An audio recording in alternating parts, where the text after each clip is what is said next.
Sitting out here, you got a major thunderstorm moving in. There's been a young fawn laying out here in the field for quite some time. His ears are starting to curl. If the mother's going to come back and get him, I would imagine she would come and get him before the storm rolls in. It's supposed to be up to 70-mile-an-hour winds. We'll see what happens. Hopefully she comes and picks him up.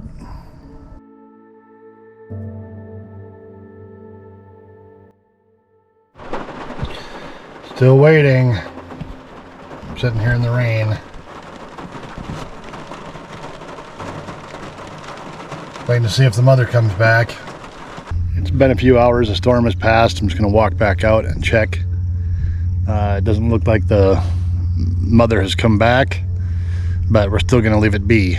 Some of the things you want to remember about fawns is that when they're newborns or premature, a lot of times their ears can be curled anyway, so that's not always a sign that they've been abandoned. You don't want to be out here kidnapping baby animals if their mothers are going to come back. That's what's best for them, is to let the mother deal with them. We'll go check and see what he's doing. If a fawn is laying on its side with its legs sprawled out, that's a sign that they're in big trouble. If there's flies, maggots, eggs like that, stuff on them, that's a sign they're in big trouble. But just because they've been left alone for a while, a lot of times they can be left for 10, 12 hours. The reason is when the mothers put them someplace, they don't come back, except for usually after dark or right around dusk and dawn when you see them moving the most.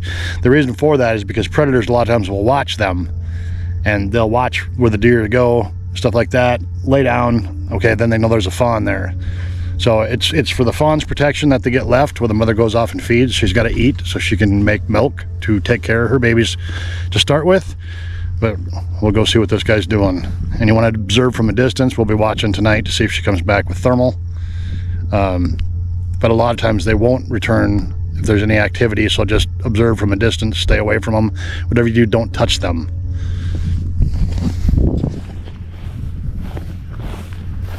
There he is. Still curled up like he's supposed to be. He's not sprawled out. And he's not moving, which is for his own protection. His ears don't look like they're curled. Too bad. It could have been just from being born. So we're going to leave him there and leave him alone.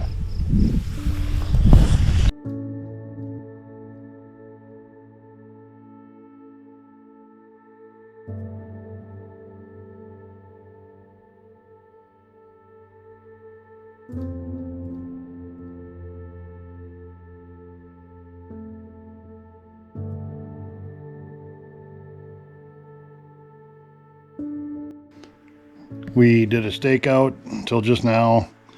No deer in the area, and you can see on him, this is what I was talking about. His ears are drying out and starting to curl. You can see the matting on his hair.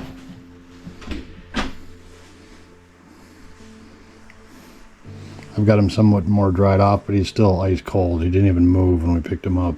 Or blat, which is really unusual. Usually they'll run and lay back down. So he's definitely in trouble. Hopefully we can get some milk in him. Get him up to a place that can take care of him.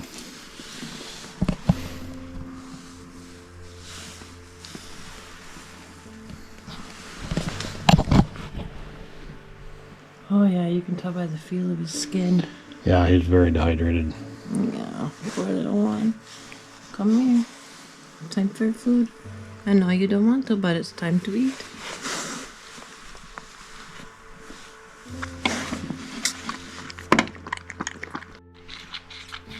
Tell me when I should stop it. Or just let her suck it down. Yeah, maybe let him or her, I haven't seen yet.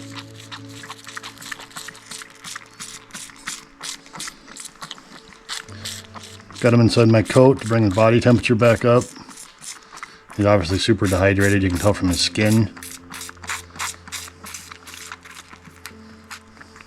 Okay, I'm gonna make it take a break again. That was like 3 ounces. Oh, 3 ounces in a couple seconds. I don't know how long it's been since he ate, but he's definitely super bony. He's not like healthy. Now that somebody's getting more alert that they're warmed up and fed, you're all right, bud.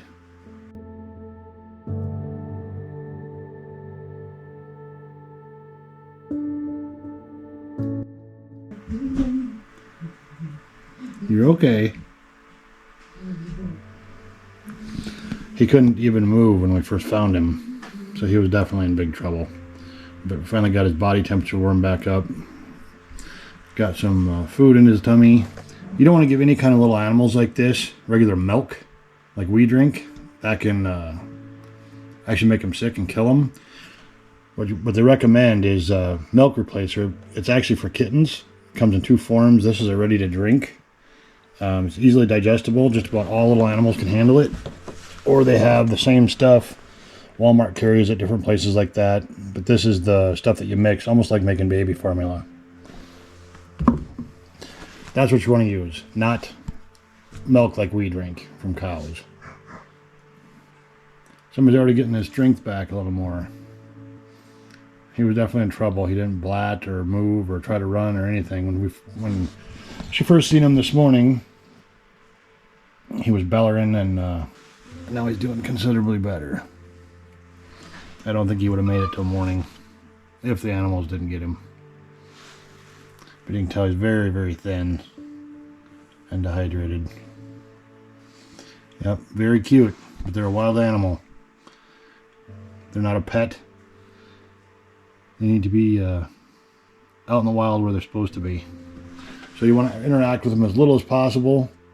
That's what they do at the rehab centers. They try to keep human contact to a minimum, so when they get older, they don't think of us as their friend or whatever. There's the master animal feeder. Yeah. Oh my God. I know, he's skin and bones. But you've bottle fed deer and squirrels, rabbits, coons, Mice, lions. African lions, yeah.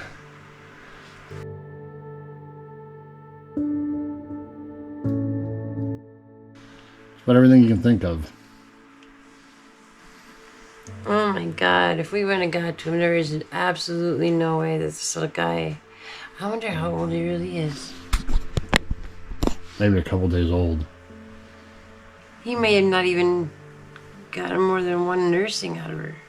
Yeah, he's definitely super, super thin compared to the other ones that we've taken up there. Oh my God. Oh, you poor thing. Oh my God, he's just so skinny and bony. It's fragile.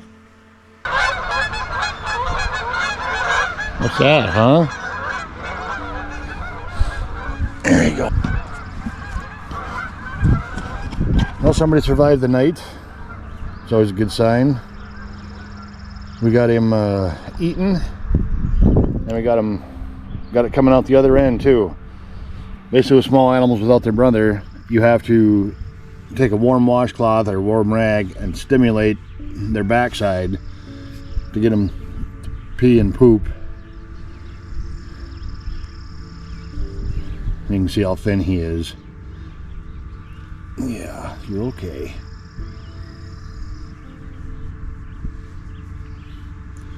But we got his body temperature back up. We got some food in him. Now we're gonna make some phone calls and get him taken to a rehab center. He was not doing good. Again, the best thing you can do is leave them to their mother. This one, you've seen the whole process. He wasn't gonna make it. All right, got a hold of somebody from Northwoods Wildlife Rescue Center out by Park Rapids, Minnesota. I'll put that number here. And there's another one in Garrison, Minnesota, Wild and Free. I'll put that number right there. The best thing, even though they're cute and cuddly, they're not pets, the best thing to do is leave them be. Let their mother take care of them. Even dead does on the road or in the ditch with a fawn standing around doesn't necessarily mean that that fawn belonged to that doe. So it's a really complex thing. You don't want to be stealing babies. So, but those are just some ideas what to look for if you do ever happen to run into this situation. You kind of know what to do. All right, so let's see when we get there.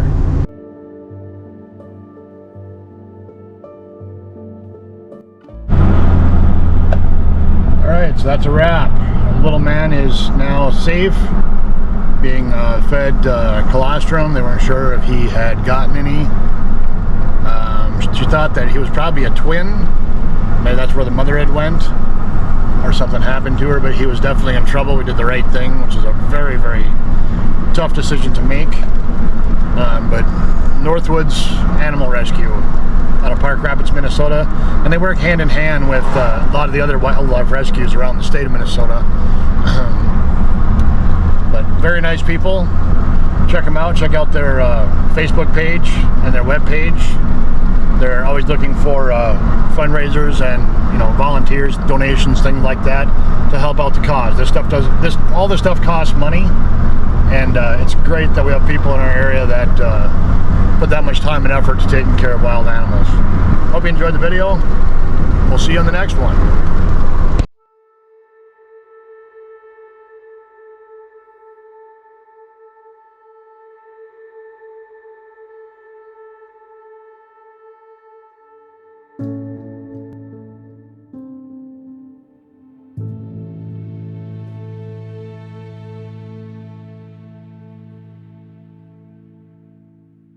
Oh,